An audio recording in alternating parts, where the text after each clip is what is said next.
Bismillahirrahmanirrahim. Assalamu alaikum. Hello viewers. Welcome to my channel.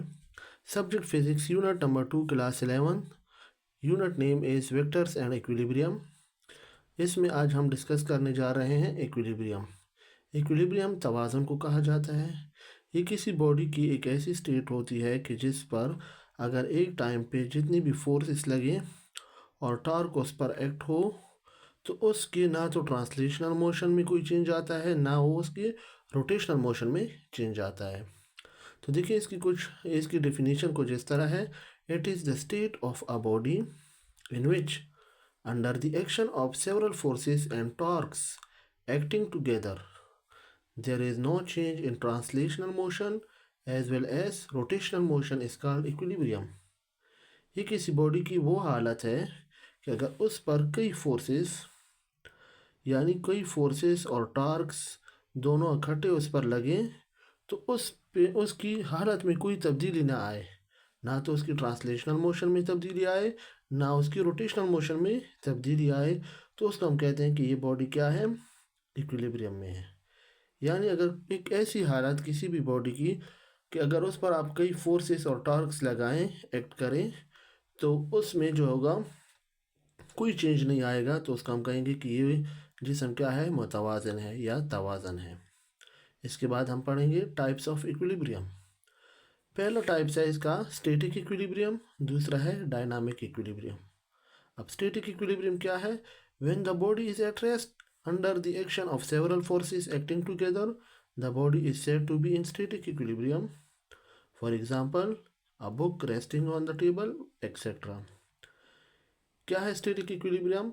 कि जब कोई बॉडी है वो रेस्ट पे है और उस पर आप कई फोर्सेस लगाएं और उस बॉडी की जो स्टेट है उसमें कोई चेंज ना आए, तो हम कहते हैं कि ये बॉडी क्या है, स्टैटिक इक्विलिब्रियम है। जिस तरह एक बुक है वो टेबल पर पड़ी हुई है, सही है। When a body is at rest, जब कोई बॉडी रेस्ट पर हो और उस पर कई फोर्सेस लग रही हैं इकट्ठी एक ही साथ में, और उस बॉडी को हम क्या कहते हैं कि ये स्टैटिक इक्विलिब्रियम है।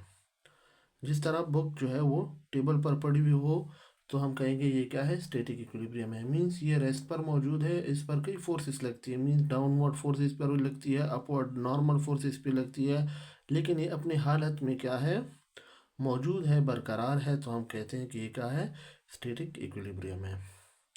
इसके बाद है dynamic equilibrium. When a body is moving at uniform velocity under the action of several forces acting together, the body is said to be in dynamic equilibrium। यानी देखिए ये नाम से ही जाहिर है, डायनामिक इक्विलिब्रियम मीन्स जब कोई बॉडी मूव कर रहा है यूनिफॉर्म वेलोसिटी के साथ और उस पर कई फोर्सेस लग रही हैं, लेकिन उसकी हालत में कोई चेंज नहीं आ रहा, तो हम कहेंगे कि ये बॉडी क्या है, डायनामिक इक्विलिब्रियम में है। तो फिर हम क्या करते हैं, इसके बाद है it is further divided into two types. अब डायनामिक इक्विलिब्रियम की भी दो टाइप्स हैं, एक है डायनामिक ट्रांसलेशनल इक्विलिब्रियम, दूसरा है डायनामिक रोटेशनल इक्विलिब्रियम। तो देखिए सबसे पहले क्या है, डायनामिक ट्रांसलेशनल इक्विलिब्रियम। यानी when a body is moving with uniform linear velocity, जब कोई बॉडी यूनिफॉर्म लीनियर वेलोसिटी के साथ मूव कर रही है तो हम कहेंगे कि ये क्या है, डायनामिक ट्रांसलेशनल इक्विलिब्रियम है। For example A paratrooper falling down with constant velocity, जिस तरह पैराट्रूपर जो है वो फॉलिंग डाउन यानी ऊपर से नीचे आ रहा है यूनिफॉर्म वेलोसिटी के साथ, तो हम कहेंगे कि ये क्या है, डायनामिक ट्रांसलेशनल इक्विलिब्रियम है। When a body is moving with uniform linear velocity, the body is said to be in dynamic translational equilibrium. For example, a paratrooper falling down with constant velocity, etc. इसके साथ दूसरा part है dynamic rotational equilibrium. When a body moving with uniform angular velocity, the body is said to be in dynamic rotational equilibrium. जब कोई body uniform velocity के साथ uniform angular velocity के साथ मूव कर रही होती है, तो हम कहेंगे कि ये क्या है, डायनामिक रोटेशनल इक्विलिब्रियम है। जिस तरह हमारे पास जो अ कम्पैक्ट सीडी जो है रोटेटिंग इन सीडी प्लेयर, जब सीडी प्लेयर में रोटेट हो रही है कांस्टेंट एंगुलर वेलोसिटी के साथ, तो ये क्या होगा, डायनामिक रोटेशनल इक्विलिब्रियम कहलाएगा।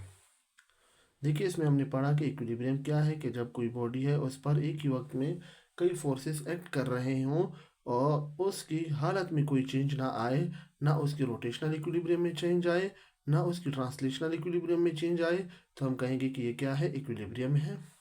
फिर हमने पढ़ा, देखें, types of equilibrium. Static equilibrium यानी जब कोई बॉडी रेस्ट पर हो और उस पर कई फोर्सेस लगे और उसकी हालत में कोई चेंज ना आए, तो हम कहेंगे कि ये क्या है, ये स्टैटिक इक्विलिब्रियम है। जिस तरह एग्जांपल हमने दी, a book resting on the table. फिर हमने पढ़ा कि डायनामिक इक्विलिब्रियम, डायनामिक जो था जब कोई बॉडी यूनिफॉर्म इलास्टिक के साथ मूव कर रहा है और उस पर कई फोर्सेस एक्ट हो रही हैं और उसकी हालत में कोई चेंज नहीं आता, तो हम कहते हैं कि ये क्या है, डायनामिक इक्विलिब्रियम। फिर डायनामिक इक्विलिब्रियम को दो हिस्सों में इन्होंने तकसीम किया, एक डायनामिक ट्रांसलेशनल इक्विलिब्रियम और एक डायनामिक रोटेशनल इक्विलिब्रियम।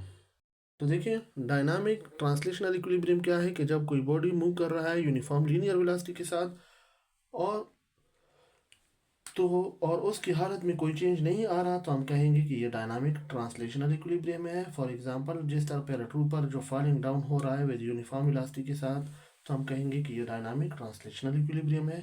इसी तरह डायनामिक रोटेशनल इक्विलिब्रियम भी यही है कि जब कोई बॉडी यूनिफॉर्म एंगुलर वेलोसिटी के साथ रोटेटरी मोशन में मूव कर रहा है, तो हम कहेंगे, और उसकी हालत में कोई चेंज नहीं आता, तो हम कहेंगे कि डायनामिक रोटेशनल इक्विलिब्रियम है। जिस तरह कम्पैक्ट डिस्क यानी सीडी जो है वो रोटेट हो रही है सीडी प्लेयर में कांस्टेंट एंगुलर वेलोसिटी के साथ। अब हम पढ़ेंगे कंडीशंस ऑफ इक्विलिब्रियम। तो देखिए, कंडीशन ऑफ इक्विलिब्रियम में क्या है कि for a body in complete equilibrium the following two condition must be satisfied. यानी अगर हम कहेंगे कि एक बॉडी है वो कंप्लीट इक्विलिब्रियम में है, तो वो दो कंडीशंस को सेटिस्फाई करेगा। पहले को हम कहेंगे फर्स्ट कंडीशन ऑफ इक्विलिब्रियम, दूसरे को हम कहेंगे second condition of equilibrium. First condition of equilibrium में क्या होगा कि the vector sum of all the forces acting on the body is zero, then the first condition of equilibrium is satisfied. यानी all force acting on the body, अगर किसी body पर आप net force लगाएंगे, मुकम्मल फोर्स, और उसका जो रिजल्ट आपके पास जीरो आएगा, तो हम कहेंगे कि ये फर्स्ट कंडीशन ऑफ इक्विलिब्रियम है। When the vector sum of all the forces acting on the body is zero, जब कोई बॉडी है उसमें फोर्सेस जो लग रही हैं वो क्या है, वो मुकम्मल फोर्सेस उस पर जीरो है। Means F1 F2 F3 Fx along Fx along Fy, यानी वर्टिकल एक्सिस पे अगर फोर्स आप लगाएं या हॉरिजॉन्टल एक्सिस पे आप फोर्सेस लगाएं, वो ज़ीरो के बराबर आए, तो हम कहेंगे कि नेट फोर्स इसका ज़ीरो है। तो इसमें एक्सेलरेशन भी ज़ीरो होगा, तो हम कहेंगे कि ये क्या है, ये बॉडी क्या है, फर्स्ट कंडीशन ऑफ इक्विलिब्रियम को सेटिस्फाई कर रही है। यानी मिसाल के तौर पर हमारे पास कोई बॉडी है, वो यूनिफॉर्म लीनियर वेलोसिटी के साथ जा रही है और उस पर नेट फोर्स ज़ीरो है, यानी उसमें आप एक्सेलरेशन ज़ीरो करेंगे, क्योंकि जब बॉडी यूनिफॉर्म वेलोसिटी के साथ जाएगी तो उसमें एक्सेलरेशन जो होगा वो ज़ीरो होगा, तो नेट फोर्स भी आपके पास ज़ीरो होगा। तो ये फर्स्ट कंडीशन ऑफ इक्विलिब्रियम को सेटिस्फाइड करेगी। दूसरा है second condition of equilibrium. When the vector sum of all the torques acting on the body is zero, then the second condition of equilibrium is satisfied.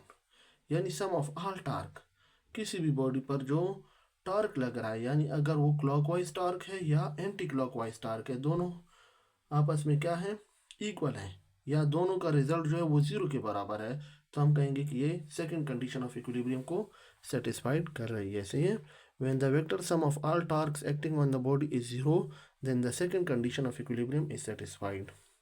यानी जब देखिए, torque हमारे पास vector है, जिस तरह फोर्स में हमने कहा vector sum of all forces, force हमारे पास वेक्टर है तो टॉर्क भी वेक्टर है, और उनका जो सम है अगर वो आपके पास जीरो के बराबर आए, तो हमारे पास क्या होगा, सेकंड कंडीशन ऑफ इक्विलिब्रियम को सेटिस्फाई करेगा।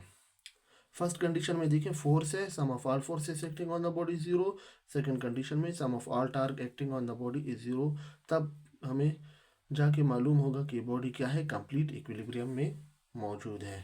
तो अब हम देखिए कंप्लीट इक्विलिब्रियम की तरफ आते हैं।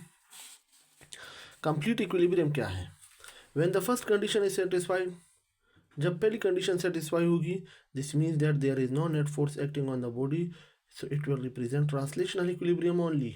यानी जब किसी बॉडी पे first condition of equilibrium satisfy, यानी जब कोई body first condition of equilibrium को तब सेटिस्फाई करेगा कि जब उस पर कोई नेट फोर्स नहीं लगेगा, no net force acting on the body, उस पर कोई भी नेट फोर्स नहीं होगा, और वो सिर्फ ट्रांसलेशनल इक्विलिब्रियम में पॉसिबल है।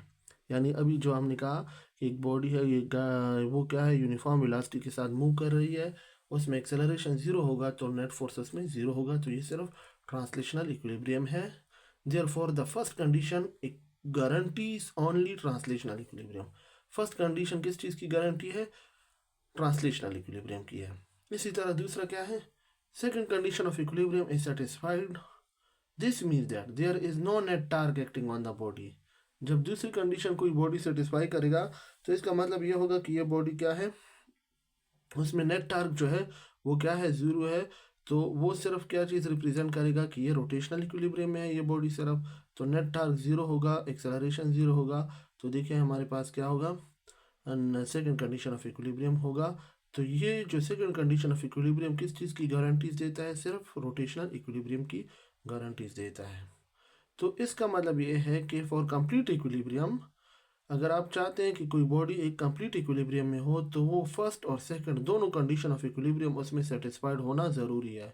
अगर फर्स्ट को उसने सेटिस्फाई किया तो वो सिर्फ ट्रांसलेशनल इक्विलिब्रियम होगा। अगर सेकंड को उसने सेटिस्फाई किया तो वो सिर्फ टार्क उसमें ज़ीरो होगा। लेकिन हम एक ऐसी बॉडी चाहिए कंप्लीट इक्विलिब्रियम के लिए कि उसमें sum of all forces acting on the body zero and sum of all torque acting on the body zero. तब जाके ये बॉडी क्या होगी, कंप्लीट इक्विलिब्रियम में होगी। तो यहाँ तक ये टॉपिक हमारा जो है इक्विलिब्रियम ये कंप्लीट हो चुका है। इंशाल्लाह उम्मीद है कि आप इस पर समझ गए होंगे। Thank you very much.